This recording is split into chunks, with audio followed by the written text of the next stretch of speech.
Hey everyone, what is going on? Welcome back. I've got another quick chili update for you today. Short and sweet video. We've only got a couple of things to run over, and we're going to actually harvest some of the red chilies off the mother plant today.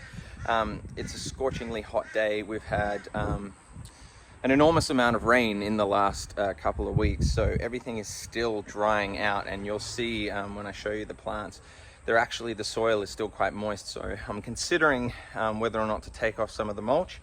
But let's jump in and we're gonna go have a look at them right now.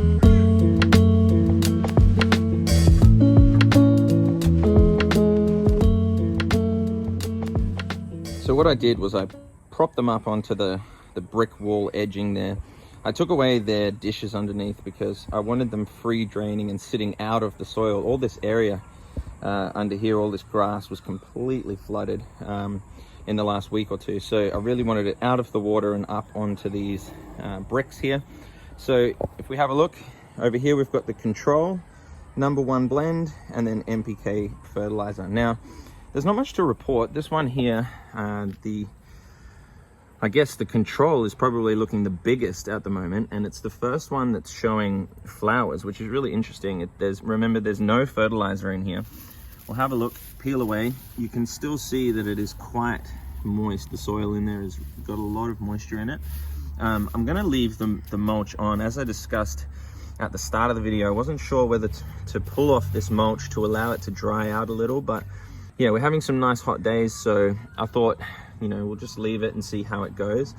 One of the other things that you might start seeing is a little bit of black sooty mold and things like this appearing, but everything seems to be looking fine so far. And as I say, we've got a little flower underneath there and a couple of, oh, can't quite get there we go. We've got a flower and a couple of chilies starting. So realistically, we just want to keep this one going, leave it as it is. Hopefully it can dry out. So even though this one is the biggest, it doesn't really reflect, because it was slightly bigger, it doesn't really reflect the strength of the fertilizer. This one over here is still quite small. They are a lot bigger than when they first went in, but we're just going to give them a lot of time, let them really settle into their pots, and over time we're going to see the results. So hopefully we still get a few chilies off this one. This one looks, the control is the only one that looks likely at the moment. We've got some flowers there and a couple of chilies starting to form.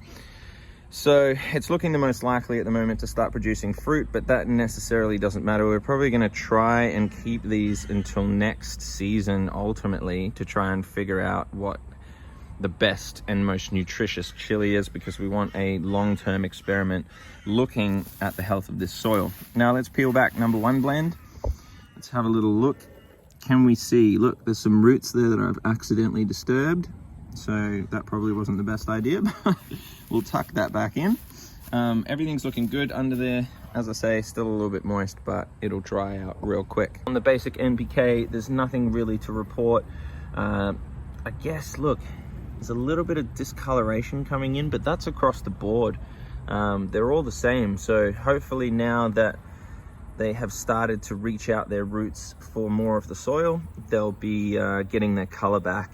And now that there's less moisture in the soil, we're gonna get a little bit more nutrients back into these plants. All right, so main thing for today though is these chilies here. We've got some wonderful red chilies that we're gonna start harvesting. So I'm just gonna prop the camera down and start picking some of these off.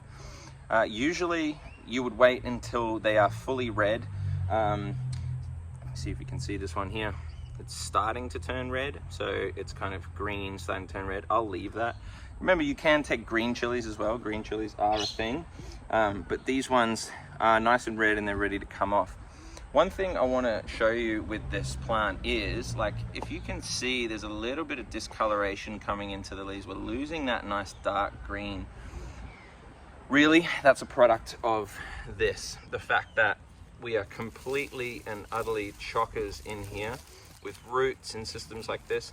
What's really cool is you can see all the feeder roots starting to come up into here and eat away at all of the nutrition and mulch that we've put down at the bottom there. So it's starting to eat away, but realistically, this plant is too big for its pot. That's how big it is, and the plant is just completely dwarfing it. So we're gonna harvest some chilies first, and then we'll have a look at it. Oh, it's so hot out today. Right, so got nice, clean, sharp scissors. Come in here and start chopping some off. Look at that, delish. Look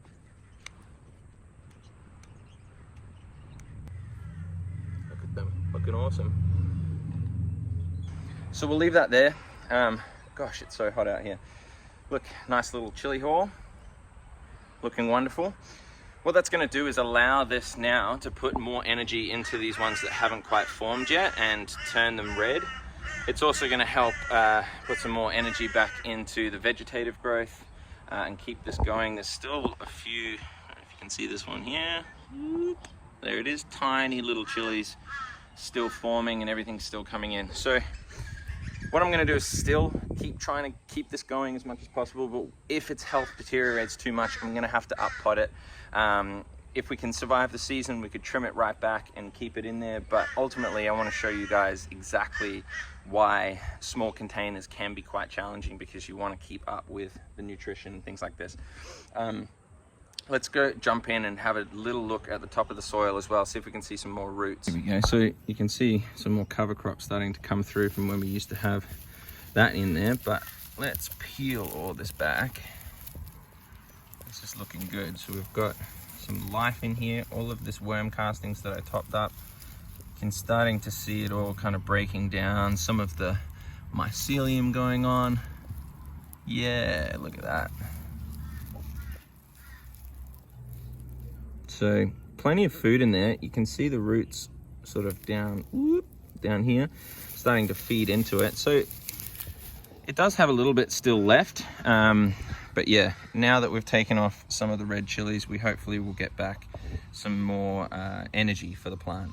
So there we have it, a little harvest full of chilies. What I'm going to do is probably dry some of these, blitz it up into a chili powder. You can use some fresh if you're cooking, but these actually have a little bit of kick to them. So I was surprised. I was hoping that they'd be a little milder, because I'm not a hugely spicy person. But yeah, I'm going to dry these up, maybe make some chili powder, some chili flakes, something like that to store long term. But otherwise, stay tuned for another chili episode. We're going to keep updating you, see how these clones are going and fitting into their pots. They are under this tree because it's been very, very hot. So when they are small and out in direct sunlight for a long time, then they're going to wilt a little bit. Like chilies love the sun, so it's perfect weather for them at the moment, but all day sun, like 12 hours a day of this really, really hot sun, is probably a bit too much. So I'm gonna go in, dry these. I might even sun dry them on a windowsill or something if we can do that. And yeah, I'll show you the result if I can on Instagram, so make sure you're following over on Instagram.